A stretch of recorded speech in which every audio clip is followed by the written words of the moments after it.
प्यारे बच्चों, आज हम करेंगे 8th क्लास की विज्ञान की वर्कशीट नंबर 15, जो हमारी पाठ पदार्थ धातु व अधातु से ली गई है। तो आज हम धातुओं के अन्य भौतिक गुणों के बारे में जानेंगे। फर्स्ट है ध्वनिक।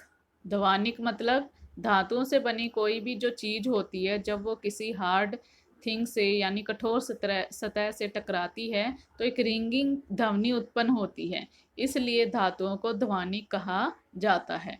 तो आप लोगों ने देखा भी होगा, अगर आप चम्मच से स्टील के गिलास या लकड़ी के दरवाजे पर चोट करें तो दोनों की ध्वनियों को सुने और अंतर करें। अगर हम स्टील के गिलास पे चम्मच को मारते हैं तो रिंग रिंग रिंगिंग की आवाज़ आती है, वो रिंग रिंग रिंग इस तरह से आवाज़ सुनाई देती है। लेकिन लकड़ी के दरवाजे पर अगर मारते हैं तो बस वो एक ही टक की ही आवाज़ सुनाई देती है। तो दोनों में ये डिफरेंस है। दूसरा है विद्युत सुचालक और कुचालक। तो इसको एक गतिविधि के द्वारा समझाया गया है कि बैटरी, बल्ब और तार को जोड़ के एक रास्ता देखो बनाया गया है। इसमें बैटरी ली गई है, बल्ब लिया गया है और एक तार ली गई है। तो इसमें ए और बी सिरों को जोड़कर जांच करना है कि बल्ब जला या नहीं। लोहा कील। जिन पदार्थों में विद्युत का प्रवाह होता है उस जिनमें से मतलब बिजली का प्रवाह होता है तो वो विद्युत के सुचालक कहलाते हैं। जिसमें विद्युत का प्रवाह नहीं होता वो कुचालक कहलाते हैं। तो ग्रेफाइट ही ऐसी अधातु है जो विद्युत की सुचालक है। तो जैसे लोहा कील है, तो लोहा कील में से प्रवाहित होता है तो बल्ब दीप्त नहीं होगा, कोयले में से भी नहीं होगा, एल्यूमिनियम की तार में से होता है और तांबे की तार में से भी होता है। ऊष्मा चालकता। पिंकी की मम्मी कढ़ाई में हलवा बना रही थी, तभी दरवाजे की घंटी बजी। वे चम्मच को कढ़ाई में ही छोड़कर दरवाजा खोलने चली गई। तो वापस जब लौट कर उसने चम्मच पकड़ी तो उसकी चीख निकल गई। क्यों? क्योंकि वो गर्म था। तो एकदम उसने पकड़ा जाके तो उसको हाथ जल गए। क्योंकि जब हम आप लोगों ने भी देखा होगा, घर में अगर आप कढ़ाई में कुछ बना रहे हो या कड़छी या चम्मच कुछ भी छोड़ देते हो तो उसकी जो ऊष्मा है वो उसकी नीचे से ऊपर तक पहुंच जाती है, जिससे कि वो सारा चम्मच या कड़छी गर्म हो जाता है। इसलिए धातुएं ऊष्मा की सुचालक होती हैं। अधातुओं में ऊष्मा चालन नहीं होता, वह ऊष्मा की कुचालक होती हैं।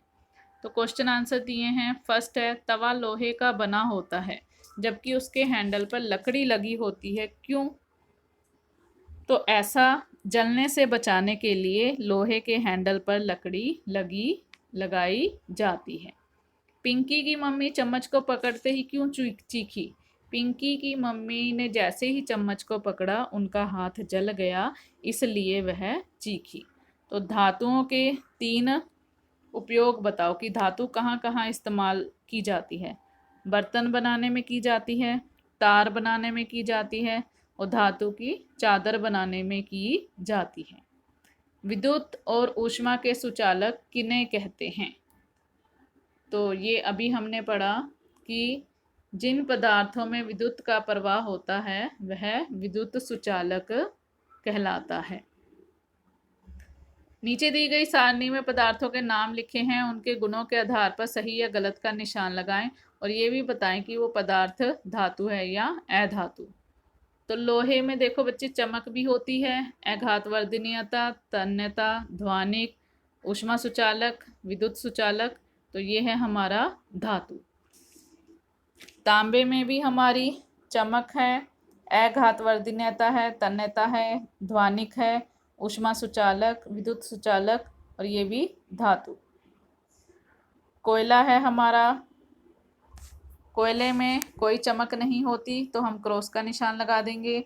आघातवर्धनीयता भी नहीं है, तन्यता भी नहीं है, ध्वनिक भी नहीं है, ऊष्मा सुचालक भी नहीं है, विद्युत सुचालक भी नहीं है। तो ये हो गया हमारा अधातु।